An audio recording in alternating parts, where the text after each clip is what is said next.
Hi, everybody. Hello, I'm Ryan. I'm Bethany. And we are Ryan and Bethany Board Game Reviews. And today we get to talk about the Little Flower Shop dice game. And this is designed and published by Dr. Finn Games. This is the dice version of the previous game, The Little Flower Shop. In this game, you are rolling dice trying to get the perfect amount of, or perfect kind of flowers in vases or vases, depending on how you say it, in order to meet these certain requirements, in order to fulfill these bouquets. You're trying to draft these different bouquets that have the best knickknacks on them to make the best display on your shelves. Let me show you how it works. All right, here's our setup for the Little Flower Shop the dice game. Everybody has their own kind of storefront display there.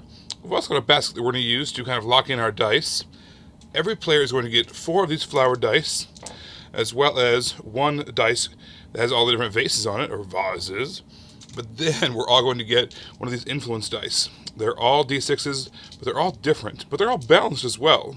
So everybody's going to randomly take one of those, and we are going to roll these. That's what you do with dice, obviously. You roll them. But why are we trying to roll them? What we're trying to do is we're trying to fulfill these different flower icons, these different displays. So this one obviously would take 2 of the purple flowers, 1 pink flower, 1 yellow vase, and what it would get us when we completed it is 5 victory points, as well as a symbol over here, in this case a stuffed animal, that might help us with one of our bonus cards as well. So we're going to have a lineup of cards out there, or tiles, based off of the number of players, and then we're going to roll these dice in order of initiative. And what we're going to do is we're going to lock in 1 or 2 of them at a time.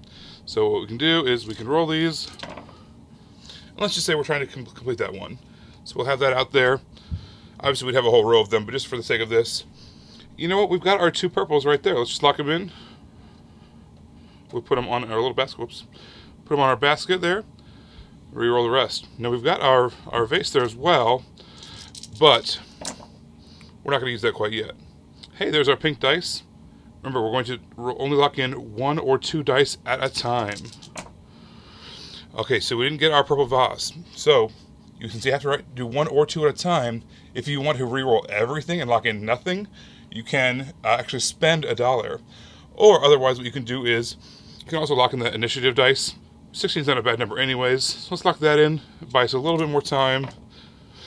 You know, we still would get what we needed. So we have to spend $1. Or we could lock in this flower right here. This flower is not really what we need, but it doesn't matter. One last chance to get a yellow. We didn't get it. We have to spend $1 to re-roll this. Hey, there it is. Whoops. And then as soon as we have all 6 of our dice locked in, then we can complete that tile and get the points and place it in our storefront. So we flip it over and place it there. Now it's different based off the number of players, but when you complete one of those bouquets or one of those flower arrangements, you're going to get some money as well. It's kind of an income phase. If you're the first person, you're usually going to get $1. Second person, maybe get 2 or 3, again, based off the number of players. Also, right at this time, as you're finishing it, you can also pay an extra $5 in order to add a ribbon to it. The ribbon adds an extra point value to that arrangement. Any unspent flowers would be worth, or any unspent dice, I guess, would be worth $1 additional. So we used all of these. The initiative one doesn't count for this purpose. We get $1 for that leftover flower dice there. Then also you can spend money to get these wild tokens. These can count as any vase or flower, so this can be very helpful. Those cost $3 a piece. Or what you can do is you can spend 2 of your dice to get 1 of those tokens, and maybe let's say you had a bad turn, you didn't get what you needed. You can spend your dice to get, a couple of those wild tokens maybe, and set up for a future round and get one of the really expensive, maybe 7-point flower arrangements. The game is going to be played over 6 rounds, and points are going to come from 3 places. First of all, the points on the arrangements themselves, and then the ribbons. The third thing, though, is at the beginning of every game, we're going to set out one of these cards, and they're going to give us some additional scoring opportunities. This one says for every horizontal row that has 1 of those flower pictures in it, it's going to get 2 points. And for every vertical row that has equal vases, so like a yellow and a yellow on the top and the bottom, it's worth 1 point apiece. Or this one says for every row that has exactly 10 of those kind of flowers, it's going to get 2 points. And then this one actually has the same thing, has equal knickknacks. So it had 2 stuffed animals or 2 coffee cups or whatever the case is. Each one of those vertical rows would be worth 1 point apiece. And there's a bunch of those, and it kind of changes your strategy each time you play, because you never know what you're going to be going for. So you add up all the points from those 3 categories. Whoever has the most points wins the game. I thought the artwork in this game was very cozy and quaint, and it really fit the theme of the game. It's not like it was overpowered or it was the best flower art I've ever seen, but it was perfect for what the game was. Just this really quaint little flowers and bouquets and these little teacups and teddy bears and the weird knitted things that I don't know why anybody has those. But yes, all of that. Everyone's grandmothers has those. Yes. It was very quaint and definitely fit the game. I loved the influence dice in this game. I loved how they were all balanced perfectly, so that way you always had an equal chance of, being the person with the highest influence without there being any chance of any ties. Which for D6s, I thought that was really cool, and also is a good way to stall a little bit too. Yeah. Is when you're waiting for something to roll just right, you can lock in one of those or whatever, just to kind of pass the turns along. So obviously this is a dice game, so there is luck in it. You should just know that if there's dice involved, there's a little bit of luck. Are you sure? Just a little bit, just a skosh. Dice equals luck. Yeah, dice equals luck. And with me, when I love playing games that have a little bit of luck in them because it makes it so I have a better chance of winning. But anyway, I feel like when games do have luck in them, they should only last a certain amount, or afterwards it's just kind of like, wow, this is a really long game for something I have no control over.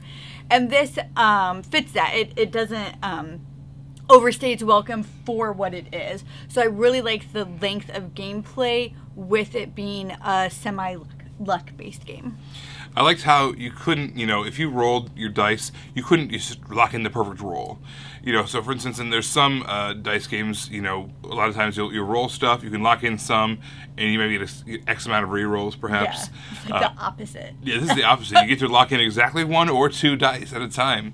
Now, you can pay extra to lock in 0 and do a full, complete re-roll, or you can pay extra to, to lock in extra dice, but you have to spend those resources, and money is tight in this game. It is, yeah. And have, the ability to buy those wilds and to buy those ribbons is really important. So you want to save your money for those, but if you really need to get those symbols, you can spend the money to get them.